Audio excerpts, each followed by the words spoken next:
Okay hello everyone. இன்றைக்கி வந்து என்ன பார்க்க போகிறோன்னா ஹலோ மை டியர் ஃப்ரெண்ட்ஸ் இதுதான் சொல்லுவாங்க. ஹலோ எவ்ரிவன் வந்து எம்ஜி சொல்லுவார். ஹலோ மை டியர் ஃப்ரெண்ட்ஸ் சிம்பிளாக இதை என்னட்ரான். சரி, இன்றைக்கி வந்து என்ன பார்க்க போகிறோன்னா ரொம்ப ஒரு ஐடியாவான ஒரு விஷயம். நீங்கள் யாராவது ஒரு பிஸ்னஸ்மேன் எப்படி ஆகுதுன்னு ஸ்டெப் பை ஸ்டெப்பாக இப்போது வந்து சொல்கிறேன். இல்லை நீங்கள் ஒரு ஸ்டார்ட் அப் ஸ்டார்ட் பண்ணுறீங்கன்னா அதுலேருந்து கூட சொல்கிறேன். இது எதுலேருந்து எடுத்தேன்னா ஆண்டர்ப்ரனர் டெவலப்மெண்ட் ஒரு புக்கிலேருந்து எடுத்தது. அதை பற்றி முழுக்க சொல்ல போகிறேன். சரி, நான் ஒரு பிஸ்னஸ்மேன் ஆகிறதுக்கு முன்னாடி ஒரு businessman how to think a businessman person mind thought. ஒரு பிஸ்னஸ்மேனை எப்படி யோசிக்கணும் அதுதான் இன்றைக்கி முழுக்க பார்க்க போகிறோம். சரி, ஒரு பிஸ்னஸ்மேன் எப்படி இருப்பான், எப்படி இருக்க மாட்டாங்க அப்படி சொல்ல ஃப்ளாஷான காரு அதில் யாராவது வச்சுருப்பாங்க. ஆனால் முக்கால்வாசி அது இஎம்ஐ போயின்னு இருப்போம். நான் என்ன சொல்கிறேன், ஃபேக் ரிச் ஆகிறதோட ரியல் ரிச்சாக இருக்கணும். Real rich. ஏன்னா மார்க் ஜக்கர்பர்க், பில்கேட்ஸ்லாம் ரொம்ப சிம்பிளாக இருப்பாங்க. ட்ரெஸ்ஸிங் சென்ஸ்லேயும் சரி, ஸ்டீவ் ஜாப்பும் சரி, ரொம்ப சிம்பிளாக இருப்பாங்க ட்ரெஸ்ஸிங் சென்ஸ்லேயும். அவங்க ஏன் எதனால் அவங்களுடைய சிம்பிளாக இருந்தால் தான் எல்லா வேலையும் செய்ய முடியும். ரிச்சுன்னு காட்டிக்கக்கூடாது. ஏன்னா அவங்க காட்டிங்கன்னா அவங்களுக்கு இப்போ ஒரு இன்வெஸ்ட்மெண்ட்டுக்கு ரொம்ப இதாகிடும். சிம்பிளாக இருந்தாங்கன்னா கூட போயிடுவாங்க. நிறைய இது என்னது கொஞ்சம் காசு சம்பாதிச்சிட்ட பின்னாடி எல்லோரும் ரிச் ஆகிட்டான்னு இஎம்ஐயில் போட்டுருவாங்க. ஆனால் அவங்க ரிச்காரங்க வந்து ரிச்சாகவே காட்டிக்க மாட்டாங்க. ரொம்ப புவர் ஆட்டம் காட்டிப்பாங்க. ஒரே ஒரு காரு, சிம்பிளான ஒரு வீடு, சிம்பிளாக ஒரு அமைப்பு, அவ்வளோதான். சரி, எப்படி நான் ஒரு ரிச் மைண்ட் செட், நான் எப்படி ஒரு ஸ்டார்ட் அப் பில்ட் பண்ணணும்னா ஃபஸ்ட்டு இந்த 15 ஸ்டெப் நீங்கள் ஃபாலோ பண்ணால் போதும். நம்பர் 1, உங்களுடைய மைண்ட் தாட்டை பில்ட் பண்ணுங்கள். ஒரு பிஸ்னஸ் மேன் எப்படி ஒரு யோசிக்கணும். ஆஸ் ஏ கன்சியூமரை யோசிக்கக்கூடாது, ஆஸ் ஏ ப்ரொடியூசரை யூஸ் பண்ணணும்.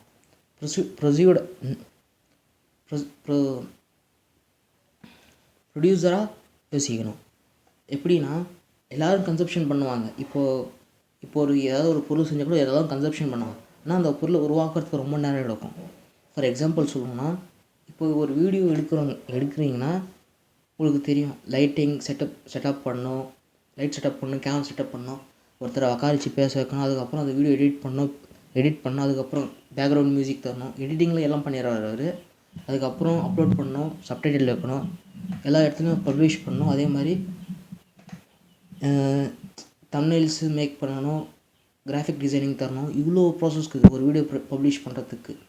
ஸ்டார்டிங் ஒரு வீடியோ நீங்கள் ப்ரொடக்ஷன் பண்ணால் இவ்வளோ. ஆனால் ஜஸ்ட்டு நீங்கள் வந்து ஒரு வீடியோ கன்சப்ஷன் பண்ணுறீங்கன்னா கன்சப்ஷன் பண்ணி பார்க்குறீங்கன்னா பார்க்குறதுக்கு ரொம்ப பேடாக போயிடும். ஒரு சில பேர் நானே பார்த்துக்கிறேன், இது என்னடா இது இப்படி போர் அடிக்குது. ஆனால் இப்போ தான் தெரிய வருது, நான் ஒரு வீடியோ எடுக்கும்போது தான் தெரியுது, சரி நான் ரொம்ப தப்பு பண்ணிட்டேன், நான் அங்கே மைண்ட்லேருந்து எதுவும் யோசித்து பார்க்கல, நான் வெறும் சும்மா ஸ்க்ரோல் பண்ணுறதை பார்த்தேன், அப்போ தான் தெரிஞ்சிச்சு இங்கே ப்ரொடக்ஷன் தான் ரொம்ப கஷ்டமாக்குது. அப்போ தான் தெரிஞ்சிச்சு. எப்பயும் பிகமே ப்ரொடியூசர் ஆயிருங்க, கன்சியூமராக கொஞ்சம் இருங்க போதும். நீங்கள் வந்து 60% இல்லைனா 80% வந்து ப்ரொடியூசர் இருங்க, 20% ஆகுது கன்சப்ஷன் இல்லைங்க. ஏன்னா நீங்கள் வந்து ப்ரொடியூஸ் பண்ணே இருக்கணும். கன்சப்ஷன் கம்மியாக பண்ணுங்கள். ஏன்னா எவ்வளோ கற்றுக்குறீங்களோ அதோட மிச்சமாக ப்ரொடியூஸ் பண்ணணும். எவ்வளோ இன்புட் எடுக்கிறோம் அதோட அதிகமாக அவுட்புட் தரணும். அப்போ தான் அந்த இது இருக்கும். ப்ரொடியூஸ் பண்ண பாருங்கள், கன்சப்ஷன் கம்மியாக பண்ணுங்கள், அதான் சொல்ல வருது. இதுதான் மைண்ட் தாட். கன்சப்ஷன் கம்மி பண்ணிக்கோங்க, ப்ரொடியூஸ் அதிகம் பண்ணுங்கள். ஓகே. நம்பர் 2, திங்க் பண்ணுற விதமே சேஞ்ச் பண்ணுங்கள். ஃபார் எக்ஸாம்பிள் சொல்ல வரேன்னா, திங்க் பண்ணுற பேட்டர்ன்ட்டே மாற்றுங்க. எப்படின்னா, இன்றைக்கி இந்த ஒர்க்கை என்னால் செய்ய முடியல, இன்றைக்கி தான் நான் செஞ்சுக்கலான்னு. இந்த ஒர்க்கை நாளைக்கு செய்கிற ஒர்க்கை இன்னும் நான் இன்றைக்கே முடிச்சேன்னா ஏதாவது ஒரு புது ஒர்க்கை ஸ்டார்ட் பண்ணலாம்ல, அது மாதிரி யோசிங்க. ஏன்னா some kind of the students வந்து இன்றைக்கி ஹோம் ஒர்க் இருக்கும், செய்ய மாட்டாங்க, நாளைக்கு செஞ்சுக்கலான்னு. இப்போ கூட எனக்கு ப்ராஜெக்ட் ஒர்க் இருக்குது, நான் இன்னும் செய்யலை. எனக்கு நானே எக்ஸாம்பிள் சொல்லிக்கிறேன். நானும் ரெடி பண்ணுறேன், எங்கேயாவது லேக் ஆகினே இருக்குது. எப்படி சொல்கிறது, லேக் ஆகினே இருக்குது, எப்படி செய்கிறதுன்னு தெரியறதில்ல. நான் யூடியூப்பில் வீடியோ பார்க்குறேன், போர் அடிக்குதுன்னு விட்டுறேன். ஆனால் ஒரு சில பேர் வந்து ப்ராஜெக்ட் ரிப்போர்ட்டை ரெடி பண்ணி முடிச்சிட்டது, இன்னும் கொஞ்சம் பேர் வந்து இன்னும் அப்படியே தான் இருக்கிறாங்க, ஸ்டாப்பிங்லேயே இருக்குது இன்னும். அதனால சொல்ல வரேன், பர்டிகுலர் டைமில் அந்த ஒர்க் முடிச்சுட்டு போயினேருங்களேன், இன்னும் சூப்பராக முடிஞ்சிடும் உங்கள் ஒர்க் எல்லாம். சரி, நம்பர் 3, எங்கே டிமாண்ட் இருக்குதோ அங்கே பாருங்கள், சப்ளை டிமாண்ட் எங்கே இருக்குதுன்னு பாருங்கள். முதல்ல ஒரு இடத்துல சப்ளை ஃபுல்லாக இருக்கும், ஆனால் ஒரு இடத்துல டிமாண்ட் கம்மியாக இருக்கும், ஒரு இடத்துல டிமாண்ட் ஃபுல்லாக இருக்கும், சப்ளை கம்மியாக இருக்கும். ஃபார் எக்ஸாம்பிள் சொல்லணும்னா, இன்றைக்கி வந்து ராயல் என்ஃபீல்டு பைக் ஷோரூமில் பார்த்தீங்கன்னா ரொம்ப ரொம்ப ரொம்ப ரொம்ப கம்மியாக இருக்கும் பைக்ஸ். மீறி போனால் 10-15 பைக் 2 இருக்கும். இல்லைனா 10 பைக் இருக்கும். திருப்பத்தூரில் மட்டும் 15 பைக் நிற்குது. மித்தபடியெல்லாம் அங்கே வந்து அது வந்து சேல்ஸுக்கு தரமாட்டாங்க பைக்கெல்லாம். நீங்கள் காசு அட்வான்ஸ் பண்ணிட்டு பின்னாடி அவங்க ஆர்டர் சொல்லிவிட்டு அந்த பைக் வரும் உங்களுக்காக. ஒரு 6 மாதம் 7 மாதம் இழுக்கும். ஏன்னா அவங்க வந்து ப்ரொடக்ஷன் பண்ணி சப்ளை ரொம்ப கம்மியாக இருக்குது. டிமாண்ட் அதிகமாக இருக்குது என்ஃபீல்டுகள்லாம். அதனால சொல்ல வரேன். மிச்ச பைக்கெல்லாம் நீங்கள் போயிட்டு காசு நீங்கள் கூட ஸ்பாட்டில் தந்துடுவாங்க. ஆனால் என்ஃபீல்டும் சரி இதெல்லாம் தரமாட்டாங்க சீக்கிரமாக. ஏன்னா டிமாண்ட் அதிகம், சப்ளை கம்மியாக இருக்குது. அந்த சப்ளை கம்மி பண்ணுறது எப்படின்னு தெரியல அவங்களுக்கு. சில நேரத்தில் அவங்க ஆர்டர் எடுத்து பண்ணுறாங்க. எர்டிகா கார் இருந்தாலும் சரி. ஈக்கோ வந்து இப்போ சிம்பிளாக ஈஸியாக வந்துடும், எல்லாருக்கும் கிடைக்கும். ஏன்னா அது மல்டி வெஹிக்கிள், செலவு எழுதுறதுக்கு எல்லாத்துக்கும் ஈஸியாக அமைஞ்சது ட்ரிப்பு ட்ராவல்கள்லாம். ஆனால் ஒரு ஃபேமிலியாக போகிறதுக்கு ரொம்ப ரிஸ்க்காக இருக்குது லாங் வெஹிக்கிள்ஸ் எல்லாம். அதனால் சொல்ல வரேன். எப்படி சொல்கிறது, எது எங்கே டிமாண்ட் இருக்குதோ அவங்க சப்ளை பாருங்கள், எங்கே சப்ளை இருக்குதோ அங்கே டிமாண்ட் பாருங்கள். எப்படி சொல்கிறது, இன்றைக்கி வந்து அளவுக்கு அதிகமான சப்ளையும் டிமாண்டும் இருக்குது. ஆனால் ஒரு சில இடத்துல டிமாண்ட் ஃபுல்லாக இருக்கும், ஒரு சில இடத்துல சப்ளை அதிகமாக இருக்கும். சப்ளை மட்டும் அதிகமாக இருக்கும், டிமாண்டே இருக்காது சில பொருளுக்கு. ஃபார் எக்ஸாம்பிள் வந்து செல்ஃபோன், இங்கே வந்து சப்ளை அதிகமாக இருக்குது, டிமாண்ட் ரொம்ப கம்மியாக இருக்குது. ஏன்னா புது ஃபோன் அப்டேட் ஆகினே இருக்குது, டிமாண்ட் யாருக்கும் வரதில்லை. அதனால சொல்ல வரேன். 3 வந்து டிமாண்ட் அண்ட் சப்ளை. 4வது விஷயம், ஒரு ஒர்க் பண்ணும்போது பிளான் பண்ணி பண்ணுங்கள். பிளான் பண்ணாமல் பண்ணிங்கன்னா ஒரு மாதிரியாக போகும். அன்எக்ஸ்பெக்டேஷனாக பண்ணுறது, அன்பிளான்ட். யோசிக்காமல் செய்கிறது வேறு, யோசிச்சு செய்கிறது வேறு. நீங்கள் வந்து ஒரு ஒர்க்கை வந்து முடிக்கணும்னா ஸ்டெப் பை ஸ்டெப். இப்போ நான் இங்கே இந்த ஒரு விஷயம் சொல்லிக்கிறேன். என்னென்னா, இன்றைக்குள்ளே இல்லை நாளைக்குள்ளே நான் இந்த ஒரு வேலையை முடிக்கணும்னா என்னென்ன செய்யணும்னு அன்றைக்குள்ளே முடிச்சிட்டேன்னா இன்றைக்கி இந்த வேலையை முடிஞ்சிடுச்சு. ஃபார் எக்ஸாம்பிள் சொல்கிறேன், இன்றைக்கி நான் வீடியோ எடுக்கணும், எடுத்து முடிச்சிட்ட பின்னாடி தினமும் வீடியோ எடுக்கணும், தினமும் அப்லோட் பண்ணணும். எனக்கு கஷ்டம், ஏன்னா நான் தனியாக செய்கிறேன். அதே எங்களோட ஒரு டீம் இருந்துச்சுன்னா சிம்பிளாக முடிஞ்சிடும். இல்லைனா நான் வீடியோ எடுத்துகிட்டு ஒரு நாள் ஃபுல்லாக இப்படி அரேஞ்ச்மெண்ட் பண்ணணும், ஒரு நாள் ஃபுல்லாக ஸ்கிரிப்ட் எடுக்கணும், ஒரு நாள் ஃபுல்லாக வீடியோ எடிட் பண்ணணும், ஒரு நாள் ஃபுல்லாக எப்படி சொல்கிறது கிராஃபிக் டிசைனிங்லாம் பண்ணணும். அதுக்குன்னு பிளான் பண்ணி பண்ணால் போதும். ஒரு நாளைக்கு ஒரு நாள் ஃபுல்லாக ஒரு நாள் வீடியோ எடுத்துட்டா ஒரு மாதத்துக்கான வீடியோ ஒரு வாரத்தில் எடுத்துடலாம். ஒரு நாளைக்கு ஒரு வீடியோனா மாதத்துக்கு எவ்வளோ, 30 நாளுக்கு 30 வீடியோ சரியாக போகுது. ஒரு மாதத்துக்கு சரியாக போச்சா, ஒரு வாரத்தில் 10 வீடியோ இல்லை ஒரு நாளைக்கு 10 வீடியோ தாராளமாக எடுத்துடலாம். எடுத்து எடிட் பண்ணுறதுக்கு கொஞ்சம் கஷ்டம் இருக்கும், இன்னும் 2 ஆகிறதுக்கு கொஞ்சம் செட்டாகிக்கும். அதனால சொல்ல வரேன், ப்ராப்பர் பிளான் பண்ணி பண்ணுங்கள். 4வது விஷயம் அதுதான், அன்பிளான் பண்ணாதீங்கன்னா. அன்பிளான் பண்ணால் கொஞ்சம் வேலை செய்ய முடியும், ஒரு சில நேரத்தில் டயர்டாகிடும். ஒரு சார்ட் போர்டு வச்சுக்கோங்க, ஸ்கெட்யூல் சொல்லுவாங்கள்ல, இந்த ஒர்க் இந்த டைம் செஞ்சு முடிச்சுட்டு முடிஞ்சு போச்சு. ஃபிஃப்த்து விஷயம் வந்து ரொம்ப ஹெல்த்தியாக இருக்க பாருங்கள், எக்ஸசைஸ் பண்ண பாருங்கள். நிறைய பிஸ்னஸ்மேன் வந்து எல்லாம் பாடியை வந்து ஹெல்த்தியாக வச்சுப்பாங்க. வெஜிடபிள்ஸ் எடுத்துப்பாங்க, ஃப்ரூட்ஸ் எடுத்துப்பாங்க, நிறைய ஃப்ரூட்ஸ் எடுத்துப்பாங்க, நல்லா இருப்பாங்க. அவங்க மைண்ட் தாட்டும் வேறு விதமாக இருக்கும். நம்ம ஒரு விஷயம் சொல்லுவாங்க, அவங்களுக்கு அதுக்கு ஆப்போசிட்டாக பேசுவாங்க. ஃபார் எக்ஸாம்பிள் சொல்ல வரேன்னா, இப்போது எனக்கு இவ்வளோ பிரச்சனை இருக்குது, எப்படி சால்வ் பண்ணுறதுன்னு தெரியாது. அதே அவங்கள வந்து அப்படி பார்க்க மாட்டாங்க, இது இப்படி இருந்து பண்ணால் இப்படி போகலான்னு எப்படி பார்ப்பாங்க. எப்படி சொல்கிறது, ஒரு ஹெல்த்தியான லைஃப் அமைச்சிக்கோங்க. நம்பர் 6 வந்து 6 பாயிண்ட் வந்து ஃபைனான்ஸை வந்து மேனேஜ் பண்ணிடுவாங்க. எப்படி மேனேஜ் பண்ணுறதுன்னு உங்களுக்கு தெரியும், அந்த ஃபினான்ஷியல் நாலேஜ் தான். சிம்பிளாக சொல்லணும்னா, எனக்கு மாதத்துக்கு இவ்வளோ சம்பளம் வருது, இவ்வளோ செலவாகுது இப்படின்னு நினைப்பீங்க. நிறைய பேர் இஎம்ஐயில் போட்டு அழிஞ்சுக்கிறாங்க. அதனால சொல்ல வரேன், உங்கள் ஃபினான்ஸ் நாலேஜே வச்சுக்கோங்க.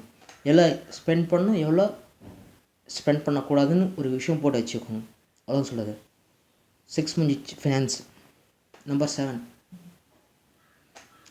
ஒரு சோர்ஸ் இன்கமாகவே வச்சுக்காங்க. மல்டிபிளாக பண்ண பாருங்கள். ஒரு சோர்ஸ்லேருந்து இப்போ நம்ம எல்லோரும் ஒரு சோர்ஸில் தான் இன்கம் பண்ணுவோம். ஒரு சில பேர் ஆஃபீஸில் போய் ஒர்க் பண்ணுவாங்க, ஒரு சில பேர் வீட்டில் ஒர்க் பண்ணுவாங்க. ஒரு சோர்ஸ் இன்கம் தான் அவங்களுக்கு. ஆனால் பிஸ்னஸ்மேன்ஸ்லாம் மல்டிபிள் இன்கமாக இருக்கும்.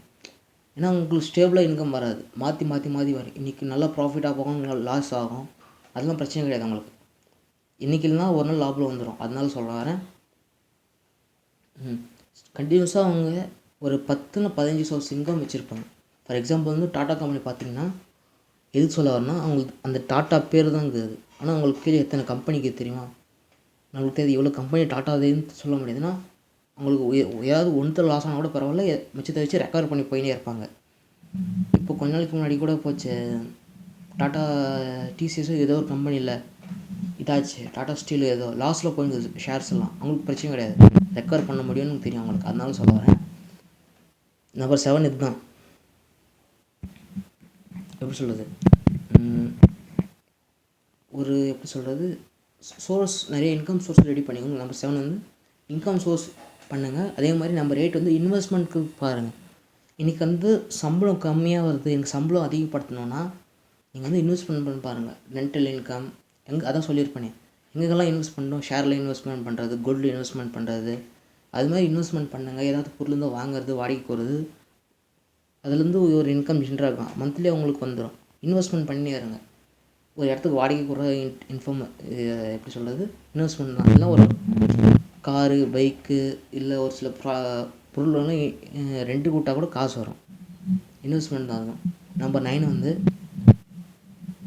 ஃப்ரீ டைமை ஸ்பெண்ட் பண்ணுங்கள் உங்களுக்காக. ஒரு பிஸ்னஸ் மேன் ஆக போகிறீங்கன்னா மற்றவங்களுக்காக ஒர்க் பண்ணாதீங்க, உங்களுக்காக நீங்கள் ஒர்க் பண்ண போகிறீங்க. எப்பயும் உங்களுக்காக ஒர்க் பண்ண பாருங்கள் போதும்.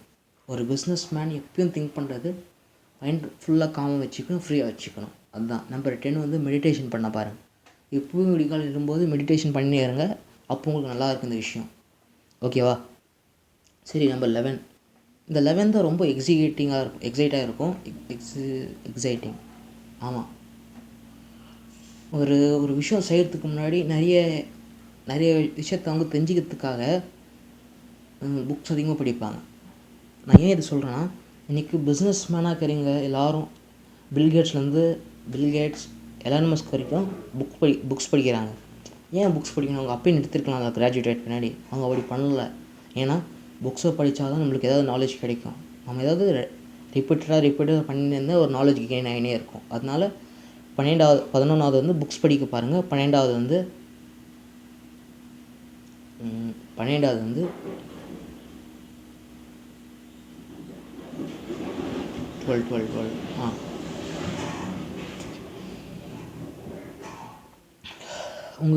அதை சொல்கிறாங்களே, உங்கள் ட்ரெஸ்ஸிங் சென்ஸ், அதாவது ஃபஸ்ட்டு பாயிண்ட்லேயே சொல்லியிருப்பேனே, ஃப்ளாஷியாக இதெல்லாம் வைக்காமல் சிம்பிளாக இருக்க பழகிக்கும். அதே தான் திரும்ப சொல்கிறேன்.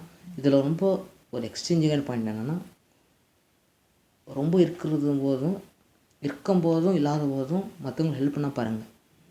ஏன்னா ஒரு சில பேருக்கு வேலை தாங்க, அவங்க ஃபேமிலி முன்னேறா நீங்கள் முன்னேறின மாதிரி. 12th இதுதான். 13 என்னென்னா, நிறைய பேரை போய் பாருங்கள், ஏதாவது நீட்ஸ் வாண்ட்ஸ் ஏதாவது தேவைப்படுதான்னு.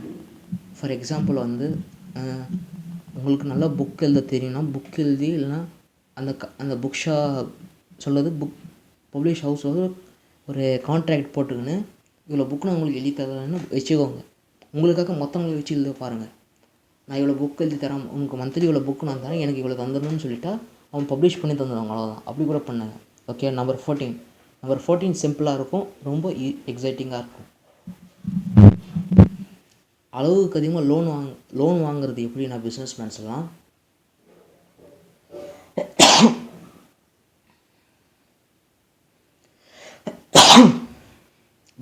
அளவுக்கு அதிகமாக லோன் எப்படி தெரியுமா எடுப்பாங்க? பர்சனலாக போயிட்டு வண்டி வாங்குறது, கார் வாங்குறது அப்படின்னு எடுக்க மாட்டாங்க. பிஸ்னஸ் மேன்ஸ் எல்லாம் கம்பெனி ஸ்டார்ட் பண்ணுற போகிறோம், அதனால லோன் கேட்டால் தந்துட்டு போகிறாங்க. ஏன்னா பிஸ்னஸ் வந்து எக்கனாமி ஒரு பார்ட் ஆஃப் 0.001% வந்து அவங்களுக்கு வந்து எக்கனாமி வந்து பூஸ்ட் பண்ணணும்னு தெரியும். அவங்களுக்கும் கவர்மெண்ட்டுக்கும் தெரியும். அதனால லோன்ஸ் ப்ரொவைட் பண்ண பார்த்துருவாங்க. நம்பர் 15 இதுதான் இம்பார்ட்டண்ட்டான விஷயம். நீங்கள் ஒரு கன்ஃபார்ம் பிஸ்னஸ் மேன் ஆகுறீங்கன்னா கூட இதுதான் முக்கியம். டேட்டாவை பாருங்கள். இன்றைக்கி என்ன ட்ரெண்ட்ஸ் அது பாருங்கள். நான் சொல்கிறேன், பழைய பிஸ்னஸே பார்க்காதீங்க. ஃபார் எக்ஸாம்பிள் வந்து சாம்சங் கடை எப்போயும் ஆரம்பிச்சிட்டாங்க, மளிகை கடை தான். அதுக்கப்புறம் கொஞ்சமாக வந்துருக்காங்க. இன்றைக்கி மொபைலில் டெக்னாலஜியில் பெரிய துறையில் இருக்காங்க. எப்படி சொல்கிறது, சாம்சங்லாம். அதனால சொல்ல வரேன், எது இருந்தாலும் போங்க. இன்றைக்கி எல்லோரும் நம்ம இன்றைக்கி வந்து கூகுள் யூஸ் பண்ணுறோம், சர்ச் இன்ஜினாக மோனோபோலி யூஸ் பண்ணுறோம். யாவோ இருக்குது, டெக்டோ இருக்குது, மைக்ரோசாஃப்ட் எட்ஜ் இருக்குது. இதெல்லாம் தெரியாமையாக யூஸ் பண்ணுறது எல்லாமே மைக்ரோசாஃப்ட்டோட கூகுளையும் யூஸ் பண்ணுறோம். ரொம்ப ஃப்ரெண்ட்லியாக இருக்குது, டக்குன்னு ஆன்சர் வருதுனால யூஸ் பண்ணுறோம். ChatGPT இப்போ தான் வந்தது, ஏஐ டெக்னாலஜி. அதனால சொல்ல வரேன், 15 இருக்கிற டெக்னாலஜி அடாப்ட் பண்ண பார்த்துக்கோங்க. இவ்வளோ தான். போனஸ்டான 2 டிப். 16 and 17 இருக்கிற வரைக்கும் புதுசாக கற்றுக்கினே இருங்க. 16 இதுதான். 17 வந்து அதான் பிஸ்னஸ் மேன் ஆகுதுங்க. 16 வந்து புதுசாக அடாப்ட் பண்ணுங்க. 17 வந்து நியூ ஸ்கில்லை அதான் சொல்லிகிட்ருப்பேன், அடாப்ட் பண்ணிக்கோங்க டெக்னாலஜிஸ் எல்லாம். 17 வந்து ஒரு லாங்குவேஜ் கற்றுக்கோங்க. இவ்வளோ தான், சிம்பிளாக இருக்கும். தமிழுக்கு சரி, இப்போ இங்கிலீஷ் கற்றுக்கோங்க. இங்கிலீஷ் கற்றுக்கணும், ஹிந்தி கற்றுக்கோங்க. ஹிந்தி கற்றுக்கிட்டிங்கன்னா அதர் கண்ட்ரிஸோட லாங்குவேஜ் கற்றுக்கோங்க. சிம்பிளாக முடிஞ்சிடும். நீங்கள் நம்ம இப்போ தமிழ்நாட்டில் தமிழ் பேசுகிறோம், கர்நாடகாவில் கன்னடா பேசுவாங்க, பெங்களூர் போனால் ஆந்திராவில் போனால் தெலுங்கு பேசுவாங்க, கேரளாவில் போனால் மலையாளம் பேசுவாங்க, குஜராத்துக்கு போனால் குஜராத்தி பேசுவாங்க, எப்படி சொல்கிறது, ஹரியானா போனால் ஹரியானி பேசுவாங்க. அந்த லாங்குவேஜ் இதாகும். அதனால சொல்ல வரேன், நீங்கள் ஒரு கண்ட்ரிக்கு ட்ராவல் ஆகுறீங்கன்னா அந்த கண்ட்ரியோட லாங்குவேஜ் கற்று வச்சுக்கோங்க. டைம் ஸ்பெண்ட் பண்ணுற டைம் யூடியூப்பில் ஒரு கோர்ஸாக எடுத்துக்கோங்க, ஸ்பெண்ட் பண்ண பாருங்கள். ஒரு டைமும் ஸ்பெண்ட் பண்ண பாருங்கள், உங்களுக்கு ரொம்ப ஈஸியாக இருக்கும். இதோடு சரி, யாராவது நீங்கள் ஒரு பிஸ்னஸ் மேன் ஆகணும்னு நினச்சிங்கன்னா கூட என்னுடைய வாழ்த்துக்கள். ஆனால் இது தினமும் ஃபாலோ பண்ணணும். Okay, bye. மீண்டும் நாளைக்கு சந்திக்கலாம். Bye. Signing off your friend.